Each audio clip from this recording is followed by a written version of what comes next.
제5장. 예수께서 바다 건너편 거라사인의 지방에 이르러 배에서 나오심에 곧 더러운 귀신 들린 사람이 무덤 사이에서 나와 예수를 만나니라. 그 사람은 무덤 사이에 거처하는데 이제는 아무도 그를 쇠사슬로도 맬 수 없게 되었으니 이는 여러 번 고랑과 쇠사슬에 매였어도 쇠사슬을 끊고 고랑을 깨뜨렸음이로라. 그리하여 아무도 그를 제어할 힘이 없는지. 내 이름이 무엇이냐?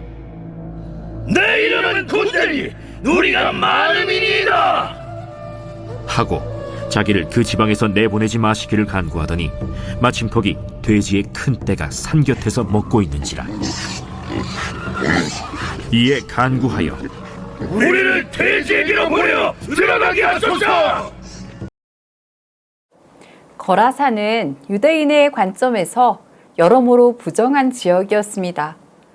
일단 이방인들이 사는 지역이었으며 또한 무덤이 있었기 때문입니다. 더러운 귀신 들린 자의 존재도 한몫했을 텐데요. 돌무덤에 살고 있는 그를 어느 누구도 쇠사슬이나 고랑으로 제압할 수 없었습니다.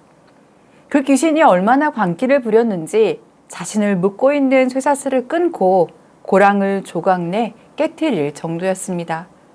그의 광기는 대단해서 아무도 그를 제어할 수 없었습니다.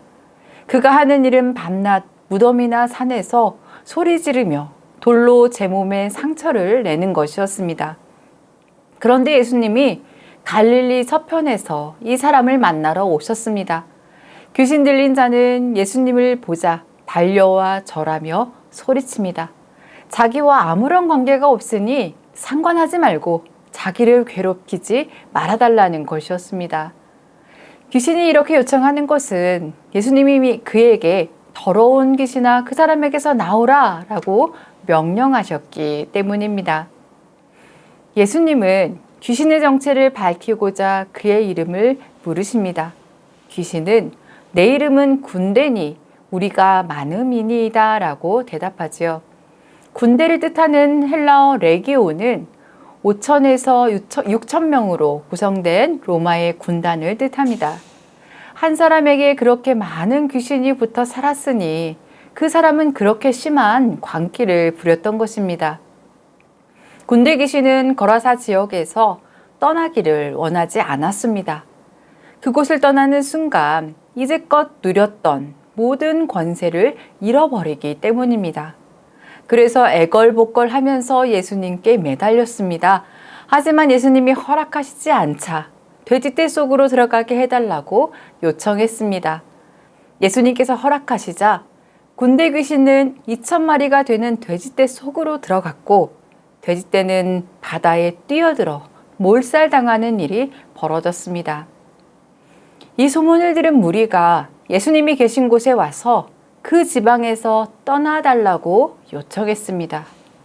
왜 그들은 예수님이 계신 곳을 불편해하며 그 지방에서 떠나달라고 요청했을까요? 그들은 예수님이 오랫동안 귀신에게 억압을 받던 사람을 고치시고 해방시키신 것에는 전혀 관심이 없었습니다.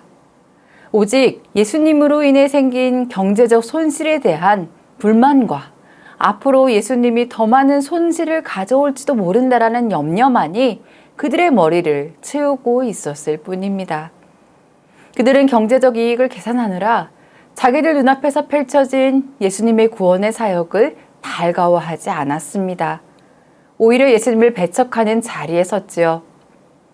사람은 하나님의 형상으로 지음받은 고귀한 존재인데 이 불신의 사람들의 관심은 불쌍한 한 영혼이 온전히 회복되어 있는 것보다 돼지떼에게 있었기 때문입니다. 결국 예수님은 그곳에 머물지 못하게 되고 예수님은 그들을 떠나셨습니다. 우리도 은연중에 예수님을 배척할 때가 있습니다. 거라사의 주민들처럼 사소한 이익에 눈이 멀어 예수님을 외면할 때가 있습니다. 예수님이 우리의 시간이나 물질을 요구하실 때 우리는 이해관계를 따지면서 주저할 때가 있는 것입니다.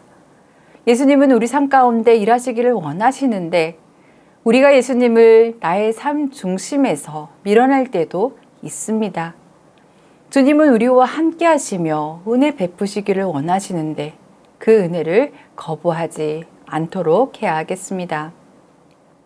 예수님께 떠나달라고 간청하는 불신의 사람들이 있는가 하면 예수님께 함께 있게 해달라고 간청하는 사람이 있었습니다.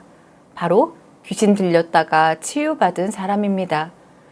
그는 자신을 귀신의 억압에서 벗어나게 해주신 예수님의 권세와 능력에 무릎을 꿇었습니다. 그는 인간이 처할 수 있는 가장 처참한 상태에 있었던 그를 구원해 주신 예수님의 은혜가 얼마나 크고 감사하고 놀라울까요? 그는 예수님께 자신의 인생을 다 드리고 싶었습니다. 그래서 주님과 함께 있기를 간절히 원했던 것이지요. 이 사람의 간청은 믿음에서 비롯된 아름다운 요청이었습니다. 하지만 예수님은 그의 간청을 거절하시고 그에게 새로운 사명을 주십니다. 가족에게 돌아가 그가 체험한 은혜를 전하라는 사명입니다. 그는 예수님의 말씀에 순종해 가족에게 예수님을 증언했을 뿐만 아니라 대가볼리 전 지역을 다니며 예수님께서 자기를 치유하신 역사를 전파함으로써 예수님께서 맡기신 사역을 훌륭하게 감당했습니다. 예수님의 은혜로 구원받은 우리는 마땅히 우리 인생을 주님께 드려야 할 뿐 아니라 우리가 받은 구원의 은혜를 다른 사람에게 전해야 합니다. 그렇게 사명을 감당하는 가운데 주님이 우리와 함께 하시고 우리 삶에 역사하시는 놀라운 은혜를 맛볼 수 있습니다. 한편 이 이야기는 마가의 정치적인 의도가 담겨 있습니다. 군사력으로 세상을 통치하며 기독교인들을 박해하고 있는 로마 제국은 결국 돼지떼처럼 멸망한다라는 것입니다.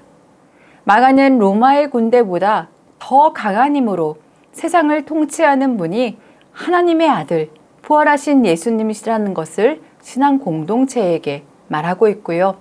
이 세상 권력이 예수님의 권세를 능가하지 못한다라는 메시지를 오늘 본문을 통해 주고 있는 것입니다. 죄의 권세 아래에 있는 자들에게 구원과 참 자유를 주실 분은 오직 예수님 뿐입니다. 예수님의 증인으로 그 이름을 사탄의 권세가 무너지고 수많은 영혼들이 참 자유를 누리는데 구원의 역사가 나타나는데 우리가 그 이름을 높여드리기를 소망하는 그러한 오늘 하루가 되시기를 간절히 원합니다. 함께 기도하시겠습니다. 구원의 하나님, 아직도 이 땅에 수많은 영혼들이 죄와 사탄의 권세 아래 놓여 있습니다. 그 가운데 구원과 참 자유를 주실 분은 오직 예수님 뿐임을 고백합니다. 이 땅의 악한 영들의 끊임없는 공격을 예수님의 권세로 무너뜨리게 하는 예수님의 증인으로 살기를 원합니다. 저희에게 허락하신 이 땅의 삶의 시간과 물질을 사탄의 권세가 무너지고 수많은 영혼들이 참 자유를 누리는 구원의 역사에 사용하게 하여 주시옵소서. 예수님을 통해 시작된 해방과 자유의 구원의 역사가 온 땅에 퍼지게 하옵소서. 예수님의 이름으로 기도드립니다. 아멘.